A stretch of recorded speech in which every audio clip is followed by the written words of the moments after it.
Capítulo 5 Curas mentais em tempos modernos. O que é que cura? Onde se localiza o poder curador e de que modo ele pode ser posto em prática? Essas perguntas vitais interessam profundamente a todos nós. E a todas a resposta é sempre a mesma. Esse poder situa-se na mente subconsciente de todas as pessoas e o processo curador é deflagrado por uma mudança de atitude mental da parte do doente.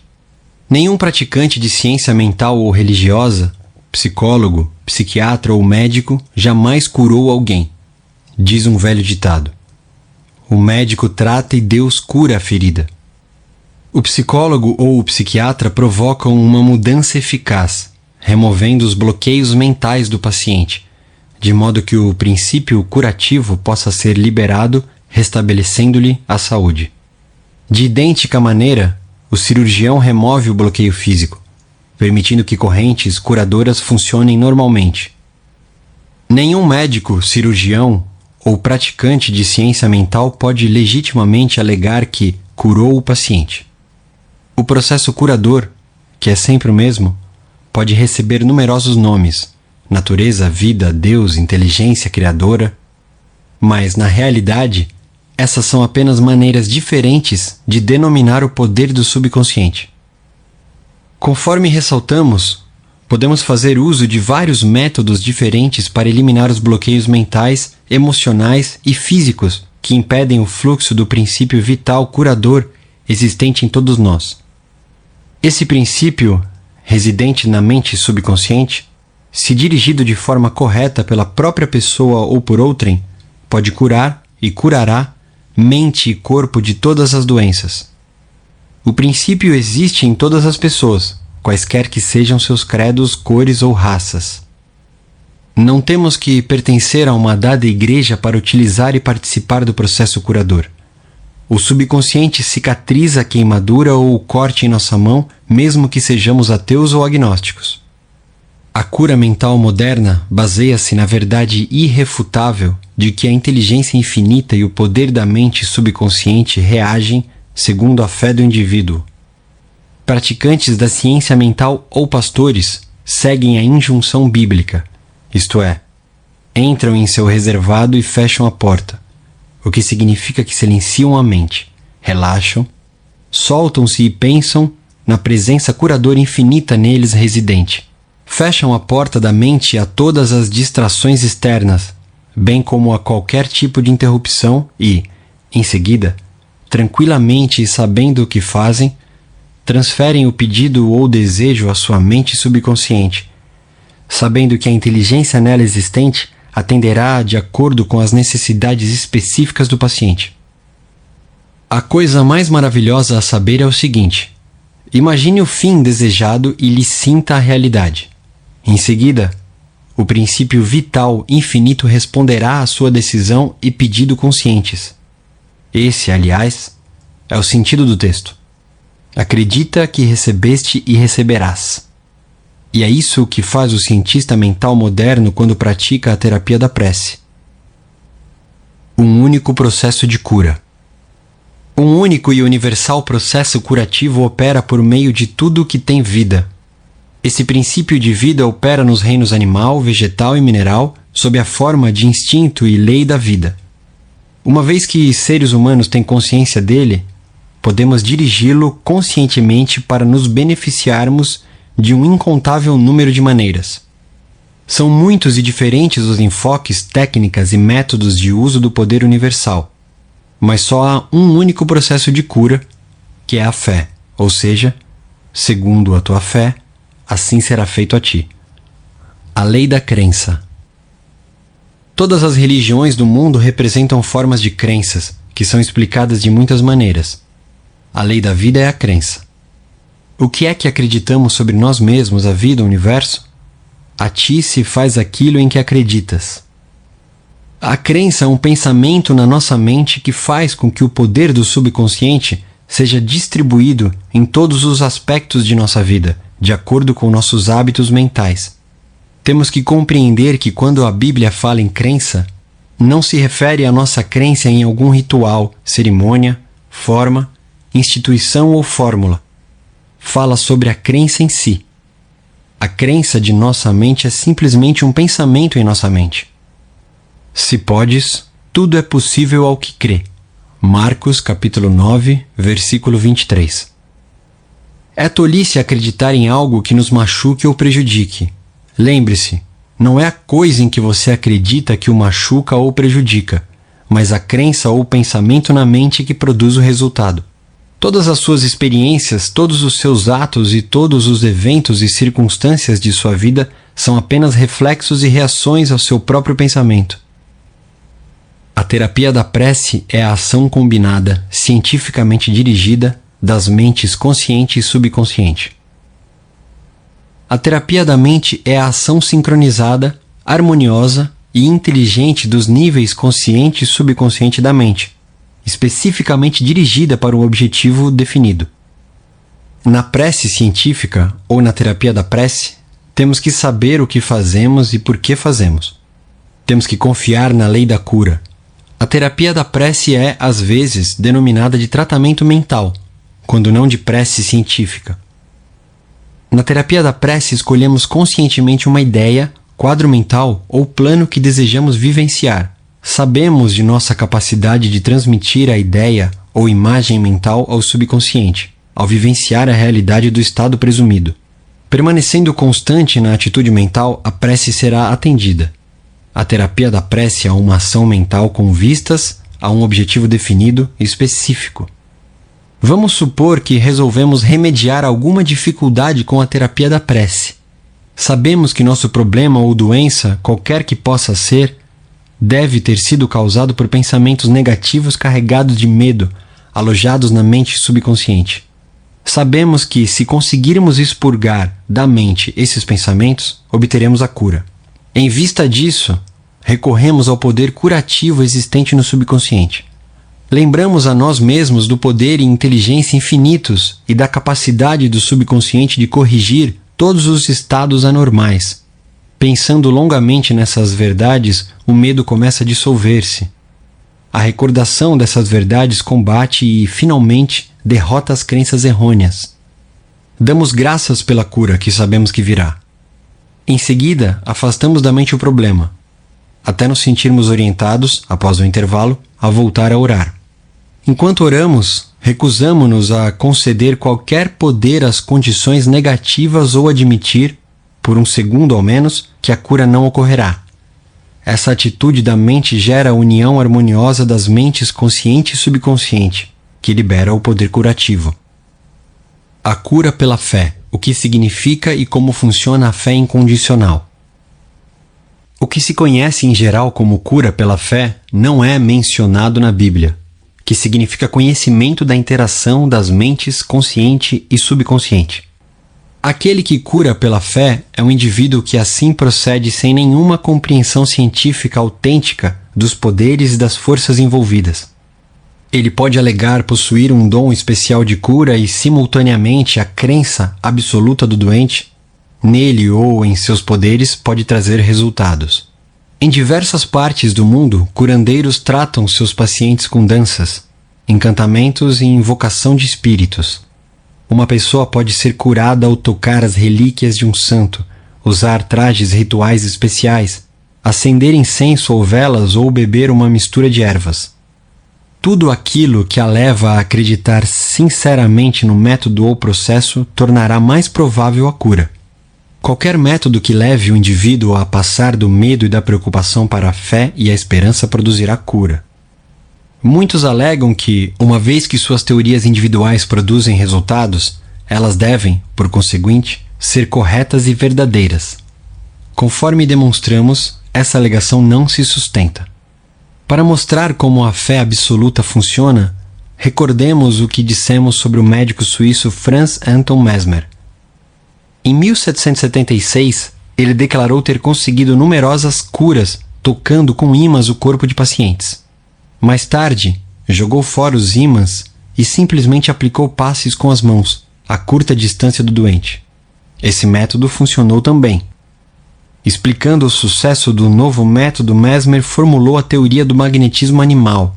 Segundo ele, trata-se de um fluido que satura o universo, mas que é, sobretudo, ativo no organismo humano. Afirmou que o fluido magnético era transmitido por suas mãos para o corpo doente e que era essa transferência de magnetismo animal que o curava. Multidões correram para procurá-lo e muitas curas maravilhosas foram obtidas. Quando Mesmer mudou-se para Paris, o governo nomeou uma comissão para investigar suas curas. Seus membros incluíam médicos ilustres e membros da Academia de Ciências, da qual Benjamin Franklin era um dos titulares. Após rigorosa pesquisa, a comissão reconheceu que Mesmer conseguira curas confirmadas, mas sustentou não haver prova da validade da teoria do fluido magnético, e sugeriu que os efeitos deviam-se à imaginação dos pacientes. Pouco depois disso, Mesmer foi exilado. Faleceu em 1815. Pouco depois dessa data, o Dr. James Braid, de Manchester, Inglaterra, resolveu provar que o fluido magnético nada tinha a ver com as curas do Dr. Mesmer. Descobriu que pacientes podiam, através de sugestão, ser induzidos a entrar em sono hipnótico. Enquanto estavam em transe, ele conseguiu produzir muitos dos fenômenos notáveis que Mesmer atribuíra ao magnetismo animal. É evidente que todas as curas foram, sem a menor dúvida, causadas pela imaginação ativa do paciente, com uma sugestão poderosa de saúde transmitida à mente subconsciente. Não é injusto denominar esse estado de fé cega, porque nem os pacientes nem os praticantes compreendiam como as curas aconteciam. Fé subjetiva e o que isso significa.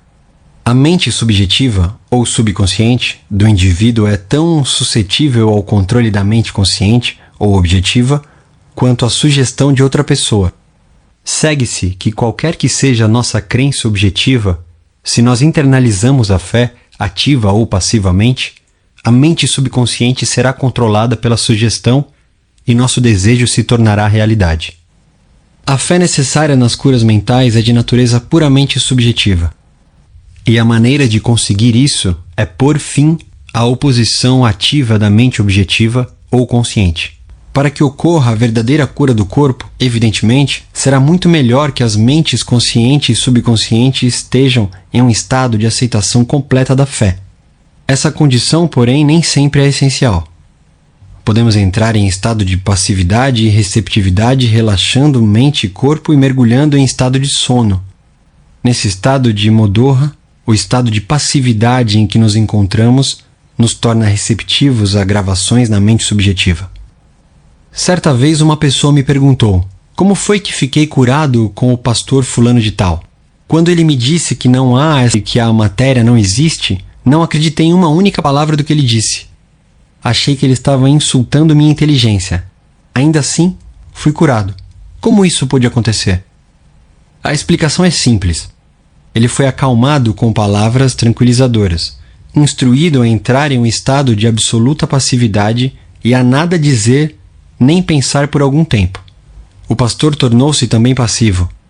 De forma tranquila, calma e insistente, durante meia hora, disse a esse homem que ele iria ter saúde perfeita, paz, harmonia e completude. Ao fim de meia hora, o homem sentiu um imenso alívio e recuperou a saúde. É fácil compreender que a fé subjetiva dessa pessoa tornou-se realidade devido à sua passividade sob tratamento e às sugestões de saúde perfeita que foram transmitidas à sua mente subconsciente. As duas mentes subjetivas estavam, naquele momento, em estado de comunhão.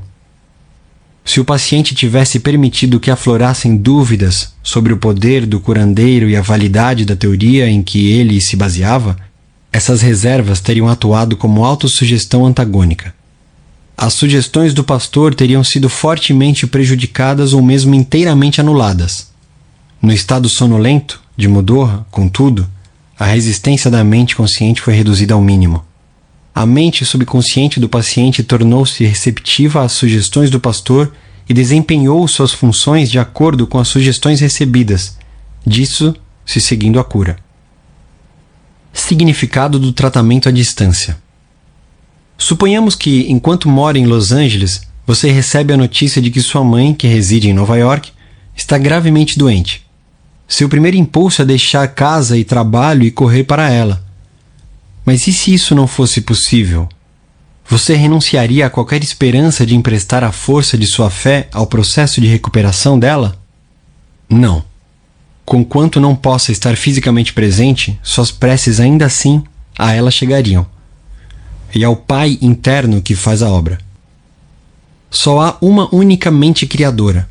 A lei criadora da mente está à sua disposição. O que você tem que fazer é induzir a vivência interior de saúde e harmonia em sua mente. E a resposta será automática. Essa materialização interior, atuando por meio de sua mente subconsciente, agirá por seu lado sobre a mente subconsciente de sua mãe. Seus pensamentos de saúde, vitalidade e perfeição operam por meio da única e universal mente subjetiva. Põe em movimento uma lei do aspecto subjetivo da vida que se manifesta pelo corpo de sua mãe como cura. No princípio da mente não há nem tempo nem espaço. A mesma mente opera por intermédio de sua mãe e de você, onde quer que vocês possam estar. Na realidade, não há tratamento à distância, em comparação com o tratamento presente. Você não tenta enviar pensamentos ou manter um pensamento. O tratamento que você faz é um movimento consciente do pensamento, tornando-se consciente dos aspectos de saúde, bem-estar e relaxamento. Esses aspectos ressurgirão na vivência de sua mãe. Os resultados se seguirão automaticamente. Vejamos um exemplo concreto do que é erroneamente chamado de tratamento à distância. Uma mulher em Los Angeles soube que a mãe, residente em Nova York, estava com trombose coronária. Como não podia correr para seu lado, orou da seguinte maneira: a presença curadora está exatamente onde minha mãe está. Seu estado físico é apenas um reflexo de sua vida mental, como sombras projetadas numa tela. Sei que para mudar as imagens na tela tenho que mudar o que elas refletem. Neste momento, projeto em minha própria mente a imagem de completude, harmonia e perfeita saúde de minha mãe. A presença curativa infinita que criou o corpo e todos os órgãos de minha mãe está, neste momento, saturando cada átomo de seu ser, e um rio de paz flui por todas as células de seu corpo. Os médicos estão sendo divinamente orientados e dirigidos, e quem quer que nela toque está sendo guiado para fazer o que é certo. Sei que a doença não tem uma realidade final. Se tivesse, ninguém poderia ser curado. Neste momento, eu me torno uno com o princípio infinito do amor e da vida, e sei e ordeno que harmonia, saúde e paz estejam sendo agora manifestadas no corpo de minha mãe. Ela orou dessa maneira várias vezes por dia. Após alguns dias, a mãe teve uma recuperação notável. O cardiologista ficou espantado e cumprimentou-a por sua grande fé no poder de Deus. A conclusão que se formou na mente da filha e que foi aceita com fé perfeita pôs em movimento a energia criativa existente na mente subconsciente universal, que se manifestou no corpo da mãe como saúde e harmonia perfeitas.